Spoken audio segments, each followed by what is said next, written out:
This week in Rivian News, we've got Rivian's official Q3 production and delivery numbers, an update on R2 validation testing, signs that the normal factory retooling is wrapping up and expansion is on track, fresh October offers and incentives, and even a new patent filing hinting at V2X capabilities. Now let's dive in. First up today, Rivian released their Q3 2025 numbers. Between July and September, Rivian produced 10,720 vehicles and delivered 13,201. Now that's a solid beat compared to many analyst expectations. But here's the thing, Rivian narrowed its full year guidance to between 41,000 to 43,000 units. That's down from the earlier 40,000 to 46,000 range, with the midpoint landing lower than before. So while Q3 itself looks strong, Rivian is signaling caution heading into Q4, especially with the loss of the federal EV tax credits and a tougher macro economy. The stock market didn't love that news, dropping Rivian shares about 7 to 8% after the update. But again, Rivian's guidance was accurate, which is the most important thing that I take away from this, and we have a lot to look forward to. Autonomy Day in December and future R2 news. It's going to be an absolutely crazy year ahead. And speaking of R2, Rivian continues their validation testing in the wild.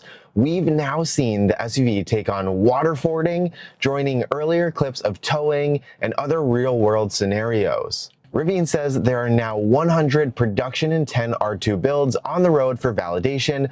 My question is, what will the first launch edition R2s be? I'd be willing to bet you'll see higher trims first, so think tri-motor R2s, keeping the price higher than the expected base level $45K. Would you be willing to shell out the extra cash to be one of the first with an R2?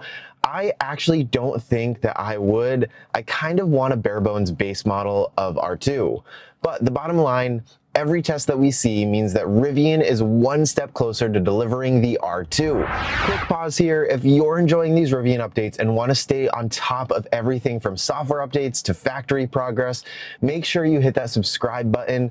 I post new Rivian news every single week, plus deep dives into ownership, road trips, and upcoming models like the R2. Subscribing really helps the channel grow, and it means you won't miss the latest updates. All right, back to Normal, Illinois. Rivian's massive factory retooling is nearly complete. The R1 production pause is wrapping up, and alongside it, the company's 1.1 million square foot R2 expansion is pushing forward really fast. We've got some fresh drone flyover shots from EV guy Zach, all captured in September, giving us the clearest look yet at progress. Inside, Rivian has confirmed the equipment testing on the new R2 line will begin soon, keeping them on track for a 2026 production start. This marks a huge milestone for Rivian. The retooling boosts efficiency on the R1 line today, while the new expansion lays the groundwork for the much anticipated R2 launch tomorrow. Next up, Rivian has rolled out new October offers to help offset the loss of the $7,500 EV tax credit. These include a 1.99% APR financing on 2025 R1 models and a 3.99% APR on 2026 R1 vehicles. There are also some leasing rebates up to $6,500 and bundled discounts on packages like the all-terrain and road trip upgrades. Hilby also shared a spotlight of fresh lease pricing and APR adjustments on Rivian's site, showing Rivian is serious about keeping orders flowing despite the policy shift. If you are planning to order an R1, make sure to use a referral code. I've posted mine in the description below to get you $500 towards Rivian accessories. And lastly today, per Chris Hilbert, Rivian was just awarded a new patent for an energy storage device that points toward V2X capabilities. That's vehicle to grid, vehicle to home, and even vehicle to load power. This means future Rivians could not only power campsites and appliances, but potentially provide backup power to your home or feed energy back to the grid. It's only a patent for now, but it's a strong hint that Rivian hasn't completely forgotten about this.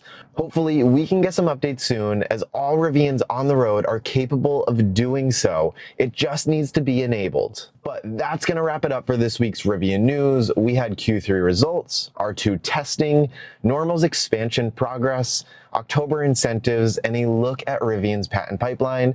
If you found this video helpful, don't forget to hit that like button, subscribe, and hit the notification bell so you don't miss the latest Rivian news. And remember, adventure is always out there.